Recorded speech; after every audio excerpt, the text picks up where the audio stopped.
Olá! A síndrome metabólica é uma doença emergente grave que está diretamente relacionada com a obesidade. O número de crianças e adolescentes obesos tem aumentado significativamente em todo o mundo, inclusive em nossa região, predispondo essa faixa etária para o desenvolvimento dessa síndrome. Sabe-se que a cada 3 adolescentes obesos no Brasil, um sofre de síndrome metabólica. A má alimentação associada com a falta de atividade física são os fatores decisivos para o desenvolvimento da síndrome. No final do mês de abril, entrevistei a professora Duda Schiavone Bortolotti, pesquisadora da Universidade Paranaense que estuda este assunto há bastante tempo. Vamos conferir como foi, é daqui a pouco. Eu aguardo você.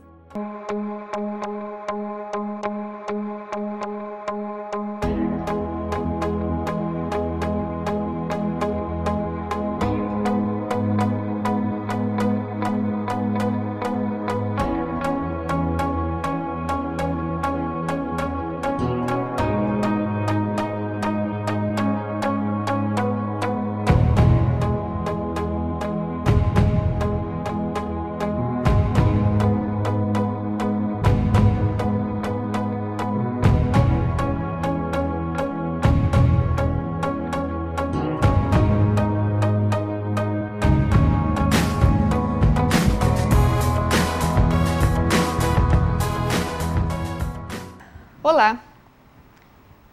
A síndrome metabólica é uma doença emergente grave que está diretamente relacionada com a obesidade. O número de crianças e adolescentes obesos tem aumentado significativamente em todo o mundo, inclusive em nossa região, predispondo esta faixa etária para o desenvolvimento dessa síndrome. Sabe-se que de cada 3 adolescentes obesos no Brasil, um sofre de síndrome metabólica. A má alimentação, associada com a falta de atividade física, são fatores decisivos para o desenvolvimento da síndrome, como vamos aprender com a nossa convidada, a professora Duda Schiavone Bortolotti, pesquisadora da Universidade Paranaense, que estuda este assunto há bastante tempo. Professora Duda, é um prazer imenso recebê-la em nossos estúdios. Eu agradeço a sua participação e por vir conversar conosco a respeito desse assunto que é tão importante. O prazer é todo meu. Obrigada, eu gostaria inicialmente assim, que você comentasse com o nosso telespectador o que é síndrome metabólica, né? A gente escuta falar, a gente sabe que a obesidade está envolvida com essa síndrome, mas de fato, o que caracteriza uma síndrome metabólica? A síndrome metabólica, na verdade, ela é um conjunto de disfunções metabólicas que o indivíduo pode ter. Então, essas disfunções metabólicas, elas são caracterizadas pela pressão arterial aumentada, né? Então a pressão alta, as dislipidemias, né? Principalmente o acúmulo de triglicerídeos no sangue, do HDL reduzido, né? Que é o bom colesterol, associado ainda à glicemia alterada, aumentada, né? E a resistência à insulina. Associado a isso, a circunferência de cintura aumentada, ou seja, a obesidade abdominal, o acúmulo de gordura abdominal na região central do tronco do indivíduo. Então, o conjunto dessas disfunções metabólicas é caracterizado como síndrome metabólica, mas são muitas as disfunções. Então, 3 ou mais dessas patologias caracteriza a síndrome metabólica. Então, de fato, assim, o indivíduo que é hipertenso, diabético e que tem esse volume circular de gordura aumentado, pode-se dizer que ele desenvolve obrigatoriamente nesse caso? Obrigatoriamente. Já quer dizer que 3 ele tem fatores, né? 3 dessas patologias, o indivíduo já é caracterizado como portador de síndrome metabólica. Então, na tua pesquisa, você estuda a população de adolescentes, né? Mas essa síndrome, de fato, ela é somente só comete essa faixa etária ou qualquer pessoa pode estar sujeita a uma síndrome metabólica? Na verdade, essa é uma patologia, né, que até pouco tempo ela era mais evidenciada em adultos e principalmente em idosos. Então, com as pesquisas mais recentes, né, evidenciou-se que essa patologia ela começou a acometer indivíduos mais jovens, como crianças e adolescentes. Então, não é uma patologia específica da adolescência, em si, dos indivíduos das diferentes faixas de idade. A gente sempre escuta falar que quando a obesidade acontece na infância ou na fase de adolescência, ela é muito mais grave do que no adulto. Existe algum fator que consegue explicar esse tipo de relação? Na verdade, quando a obesidade ela comete crianças e adolescentes, predispõe o indivíduo a ser um adulto obeso. Então, conviver com a obesidade desde a adolescência ou desde a infância vai fazer com que o indivíduo ele tenha as dificuldades de um obeso. Então, ele vai ter uma qualidade de vida já desde a infância, né, e da adolescência piorada em virtude de ter sido acometido pela obesidade mais precocemente. Então, por isso que é considerado mais grave, né, o indivíduo, o adolescente obeso, porque ele será um adulto obeso e convivendo com essa patologia por um longo período de tempo. Obrigatoriamente, assim, professora, o indivíduo obeso vai apresentar síndrome metabólica? Obrigatoriamente, para ser considerada, ela vai ter que apresentar as demais patologias? Sim, ela não necessariamente ser o obeso vai indicar que ele vai ser portador de síndrome metabólica. Mas felizmente, tem uma predisposição, né? Isso. A obesidade, ela é um fator importante para o desenvolvimento da síndrome, mas não necessariamente todo obeso será portador de síndrome metabólica. A gente ouve dizer que, inclusive, alguns gordinhos, né, alguns obesos, eles são saudáveis, né, porque eles têm todos os outros fatores muito bem controlados na sua vida e então não necessariamente um obeso será um portador de síndrome metabólica, apesar de ter uma grande predisposição. Você desenvolve a tua pesquisa na unidade de Francisco Beltrão, né, na Universidade Paranaense, na unidade de Francisco Beltrão. Nessa região do sudoeste do Paraná, como que está a taxa de incidência da síndrome metabólica? Ela é alta? Olha, comparado aos estudos internacionais, que variam ali por volta de 4%, alguns estudos mostram até 9% de prevalência de síndrome metabólica em adolescentes, nós verificamos que sim, no sudoeste do Paraná, a prevalência ela é elevada, visto que a gente encontrou uma prevalência de 5,4% de prevalência. Então, até maior que os estudos internacionais. Então, foi um dado alarmante que a gente tem observado, então, nos nossos adolescentes brasileiros. Então, a mesma prevalência sendo encontrada em estudos internacionais, a gente tem encontrado na população brasileira. E o grupo de pesquisa de vocês, isso chama atenção, né? Porque, Sim. na verdade, a população que a gente sempre escutou, eu me lembro desde criança que a gente escuta isso em casa, que a população que tem mais propensão para casos de obesidade é americana, questão dos fast food, enfim, que eles consomem demais, e agora a população brasileira está chegando num patamar próximo ou até superior a esses indivíduos, é realmente uma coisa muito alarmante, né? Sim, visto que nós brasileiros, a gente tem tido o mesmo hábito alimentar que os americanos. Então, a gente tem, a nossa vida diária tem nos proporcionado comer muitos alimentos industrializados, reduzir o nível de atividade física, e isso já desde a infância, desde a adolescência. Então, a gente está vendo que o que a gente ouvia falar, que estava lá nos Estados Unidos longe, hoje está aqui pertinho da gente. E quais seriam, então, esses fatores? Então, a questão da alimentação, com certeza, contribui, a baixa atividade física, né? Mas quais seriam os demais fatores que estão associados para o desenvolvimento dessa síndrome? Olha, os diversos fatores associados à síndrome metabólica, eles ainda não estão consolidados na literatura.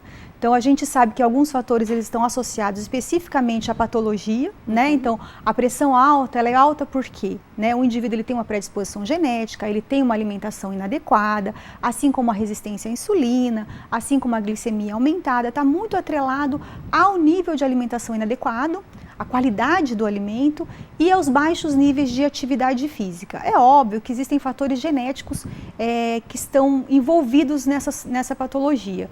E alguns outros fatores, como o cuidado com os pais têm com seus filhos, ou o nível de escolaridade dos pais, alguns outros fatores têm sido investigados pela literatura.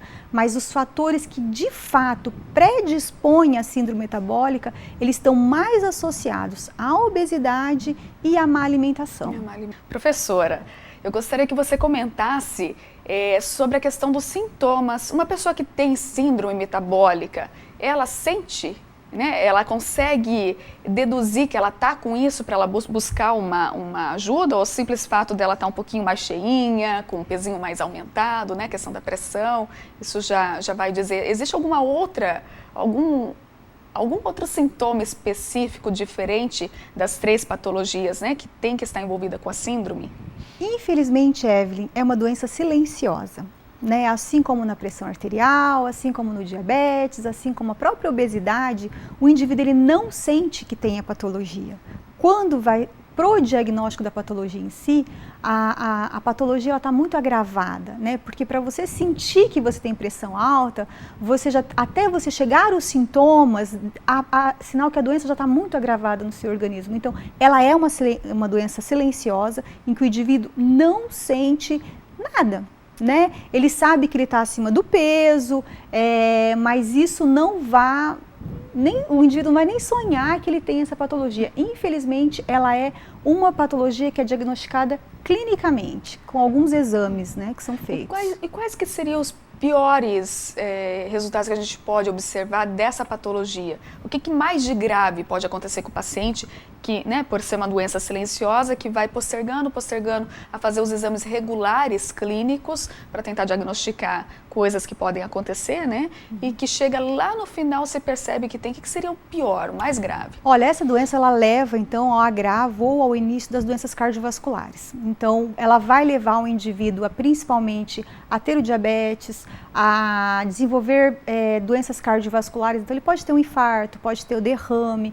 Então, muitas vezes, vai chegar a esse ponto para que o indivíduo comece a se cuidar ou comece a entender que ele tem essa patologia.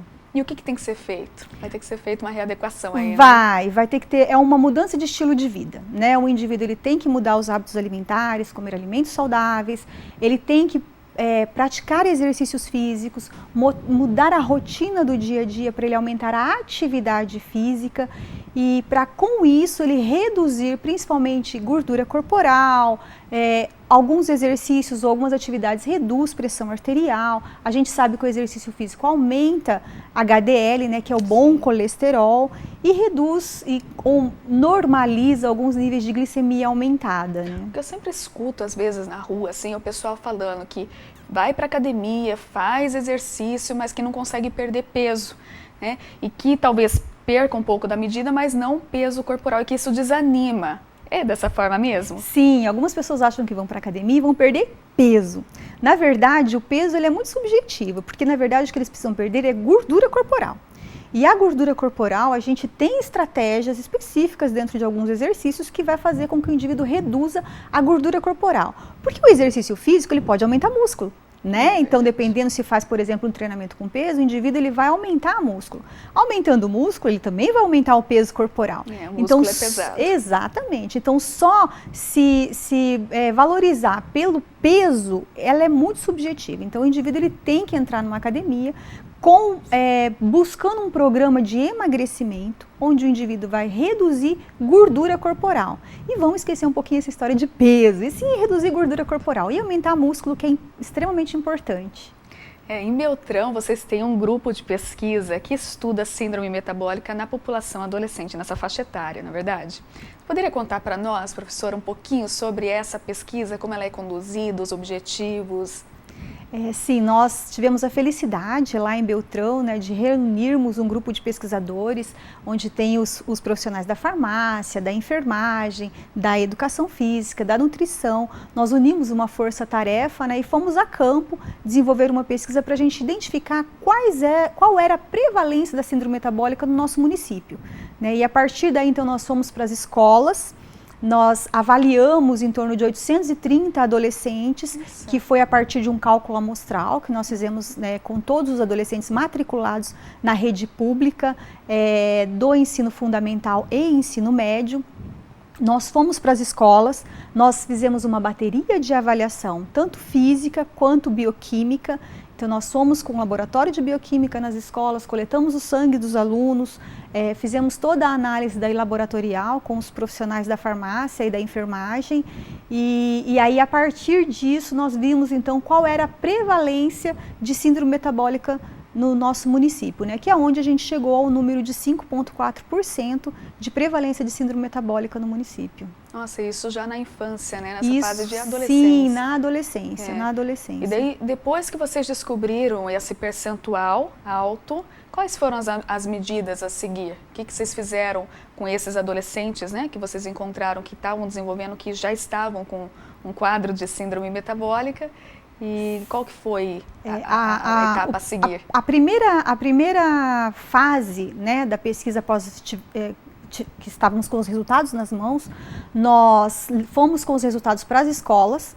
A partir daí, em sala de aula, nós apresentamos os resultados para os alunos, né, em sala de aula, e aí então eles, ponto a ponto, apresentamos o que era importante eles saberem. A partir disso, eles levaram os resultados para os seus pais, né, onde os seus pais tiveram o conhecimento e aí entraram em contato com a gente. Dos fatores mais importantes que a gente encontrou foi justamente a obesidade. Então, onde era o maior volume de adolescentes que estavam com a patologia em si, eram adolescentes obesos. Então, a partir daí, nós no próximo ano, né, no ano posterior, em 2014, nós colocamos uma estratégia de intervenção da síndrome metabólica. Foi onde nós entramos com um programa de exercício físico, né, associada à orientação nutricional para esses adolescentes obesos, para que a gente tentasse reduzir então esse quadro de síndrome metabólica. Lá no campus em Francisco Beltrão tem a clínica de nutrição também, não é verdade? Isso. E daí vocês tiveram o acompanhamento então dos alunos junto ao curso de educação física para ter um programa? Foi uma rotina de atividade física, é isso que eles faziam? Era semanalmente? Isso, era semanalmente, eram 3 vezes por semana. Durante 12 semanas nós fizemos esse acompanhamento. Então nós tínhamos o apoio da clínica de nutrição, né, junto com as acadêmicas de nutrição que faziam parte do projeto. Então, semanalmente, os adolescentes eles recebiam a orientação nutricional e o exercício físico. Nós fizemos um programa de exercício físico que a gente chama de intermitente, né? Então, eles tinham meia hora de exercícios de alta intensidade intermitente associado a atividades recreativas. Então, foram 12 semanas de intervenção desse projeto, e onde nós tivemos alguns resultados muito interessantes, né, com redução de nível de pressão arterial, de glicemia, de obesidade, né, nós tivemos redução. Após todo esse acompanhamento, então vocês repetiram todos os exames bioquímicos, as baterias, tudo para ver como que estava? Sim, na verdade o projeto, como a gente havia diagnosticado a maioria como obeso, a gente abriu um projeto para adolescentes obesos, né, e aí a partir quando esses adolescentes nos procuraram, nós retomamos toda a bateria de testes, fizemos todos os exames bioquímicos novamente, exames físicos, testes físicos, e a partir disso a gente realizou o programa de intervenção. Fantástico. Né? No nosso campus a gente tem lá a quadra, todos os materiais esportivos necessários. Então, a partir dessas 12 semanas, a gente realizou de volta toda a bateria de testes. Então, a partir daí, nós identificamos então que o projeto ele foi efetivo, o exercício físico ele foi efetivo. Em 12 semanas, nós fomos capazes de reduzir de 32% para 25% o número de indivíduos, o percentual de indivíduos com síndrome metabólica. Professora Duda, o resultado da tua pesquisa, o acompanhamento da pesquisa que foi realizada em Francisco Beltrão foi fantástico, porque vocês observaram resultados reais, né, acontecendo. Eu gostaria de saber como que foi o papel dos pais. Os familiares também participaram do projeto de pesquisa? Como que foi esse acompanhamento? Na verdade, os pais em si, eles não participaram do projeto, mas um ponto muito positivo no projeto é que os pais, eles levavam os adolescentes para o projeto. Então, eles levavam até lá e sentavam na nossa arquibancada. E aí eles começaram a ver a melhora dos seus filhos, começaram a assistir às palestras de nutrição, viram as instruções que a gente dava referentes à prática da mudança do cotidiano em relação à atividade física. Nós orientávamos esses adolescentes a reduzir o número de horas em frente à televisão, o número de horas em frente ao videogame, que são fatores também que a literatura tem demonstrado que estão atrelados a esse comportamento sedentário que o adolescente tem em casa. Então, os pais ouviram muito as palestras, o que a gente dizia, e aí a gente começou a perceber que os pais ficaram mais interessados. Infelizmente, não eram todos os pais que levavam os seus adolescentes, mas dos que levaram, eles ficaram muito interessados, e aí a gente também focava neles falando que a mudança de estilo de vida tem que ser da família. Exato. Então não tem como a gente só falar para o adolescente que ele tem que melhorar a sua alimentação, que ele tem que melhorar o seu nível de atividade física, quando na verdade são os pais que compram os seus alimentos, são a mãe geralmente que prepara o seu alimento. Então a família ela tem que estar envolvida Porque esse processo não é de tratamento do adolescente, e sim da família, visto que os estudos eles têm demonstrado que uma criança que convive num ambiente de pais obesos, ela tem a predisposição também de ser uma criança, uma adolescente, um adulto obeso. Então, o envolvimento dos pais, principalmente desses que estavam lá junto ao ginásio, foi muito interessante. E pensando nesse aspecto, né, como vocês tiveram a autorização dos pais para desenvolver o projeto, porque é bastante importante, porque se tratam de adolescentes, Sim, na verdade, sim. para poder aderir ao programa todo, vocês tinham esse contato com a família. Essa família que acompanha esse adolescente que também já tem essa predisposição ou que já tem de fato a síndrome metabólica, que vocês identificaram, né, no estudo de vocês, esses familiares, eles também são familiares obesos? Também possuem já a síndrome metabólica? Olha, a gente não fez, né, os exames nos pais, mas visualmente a gente percebeu sim que alguns dos pais eles tinham ou excesso de peso ou a obesidade. A gente tinha até o relato de alguns pais, na verdade de 2 pais que já tinham sofrido cirurgia de redução do estômago, né, pelo nível de obesidade em que estavam. Os próprios adolescentes relatavam, né, que os seus pais, porque a gente via ou só o pai ou só a mãe, então às vezes não necessariamente os dois. E aí o próprio adolescente relatava, né, meu pai também está acima do peso, ou meu pai é obeso, ou minha mãe é obesa. Então a gente vê que realmente são adolescentes que vieram de um convívio familiar que alguns dos pais ou o parente próximo, né, tinham o estado de obesidade. Isso é importante, chama atenção, porque na verdade o que a gente observa com isso? Que são os hábitos familiares, né? Se um possui a obesidade ou a tendência para fazer isso, não faz um consumo alimentar adequado, não tem aquela prática de atividade física, a criança ela vai acabar se espelhando, né, nisso que ele convive no dia a dia. Isso chama bastante atenção. Exatamente, tanto é o ditado que fala que os filhos são o espelho dos pais, né? O reflexo dos pais. Reflexo dos pais. Então essa convivência familiar realmente inadequada, com baixo nível de atividade física, quase nada de prática de exercício físico associada a uma alimentação inadequada, é a receita para o adolescente se tornar adolescente obeso. Então, no projeto de pesquisa de vocês partiram, são 2 anos já, né, do projeto? Foram 3 anos de projeto. Isso, 3 anos. 3 anos. Então, no primeiro ano vocês identificaram a população de risco e após identificar, no segundo e terceiro ano vocês fizeram a intervenção e observaram tudo isso, viram a melhora, né, do quadro com essa readequação dos adolescentes em relação à atividade física, inclusive com as intervenções que o curso de Educação Física fez e o próprio curso de nutrição. E após isso agora, qual que é a próxima etapa? Qual que vai ser o próximo passo desse projeto que está lindo? Na verdade, agora o próximo passo é a gente tentar levar para dentro das escolas. Né? A intenção é a gente sabe que é complicado a gente colocar nas aulas de educação física práticas de exercício físico que vão de fato interferir na obesidade ou na síndrome metabólica. Mas a gente tem que partir para ações de educação. Educação do adolescente, educação da criança, para que ele tenha em sua vida hábitos de prática de atividade física ou prática de exercício físico fora do contexto escolar.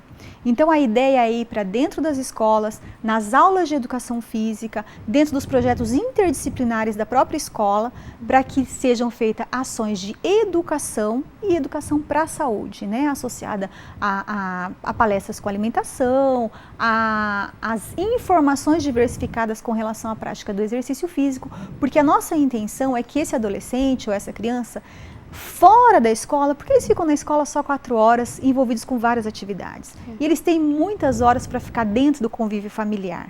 Então, para que eles cheguem em casa e não vão para frente da televisão, não vão para frente do videogame, que essa é uma ação que a gente tem verificado muito. As pesquisas hoje têm mostrado principalmente os comportamentos sedentários dessas crianças. Então, muitas vezes a gente vai lá na aula de educação física, em uma única aula, tentar fazer uma atividade prática, mas as outras 23 horas do seu dia, ele está consumido por hábitos inadequados de vida. Então, agora o próximo passo é, de fato, essa ação de educação no contexto escolar para que ele assuma práticas de atividade física e de hábitos alimentares fora do contexto escolar, para que assim mude toda a ação de qualidade de vida dele. Exato. Brilhante. E assim, nos colégios, vocês incluíram colégios da rede pública e particular no estudo de vocês ou só a rede pública? Não, por enquanto nós estamos só na rede Rede pública. pública. Só na A rede rede pública ela oferece a merenda escolar também, não é Sim, verdade? aham. E daí, assim, é possível modificar a questão da merenda escolar junto com a prática da atividade física para tentar melhorar esse contexto? A gente sabe que existe uma dificuldade muito grande, né, nesse sentido, porque a merenda ela vem com como se diz, um cardápio pronto. E que para alterar isso é muito difícil, mas existe alguma abertura dos colégios em relação a isso? Olha, na verdade, essa já é uma parte um pouco mais complicada, né? Que envolve também a parte de ação de política pública, né? Então, como você disse muito bem, assim, a merenda ela já vem já com o seu cardápio pronto. Então, a gente tentar ações nesse sentido vai dar conscientização, principalmente dos órgãos públicos em relação a essa ação. Então, eu já acho um pouquinho mais complicado, mas não é impossível não. Não é impossível não. A ideia é conscientizar todos, inclusive o contexto escolar em si. Daí a gente tem tido uma receptividade muito boa nas escolas, dos professores, dos diretores principalmente, de toda o contexto escolar, né, dentro do próprio município, tem visto a importância dessas ações de saúde pública para suas crianças e adolescentes. Nosso tempo está chegando ao fim. Eu agradeço muito a sua participação, a pesquisa que você desenvolve junto com o seu grupo de pesquisa, ela está belíssima. Continue nesse foco, professora, porque espetacular os resultados alcançados e o benefício que vai trazer isso para a comunidade. Eu agradeço muito a você que nos assiste e aguardo você no programa na próxima semana. Até lá!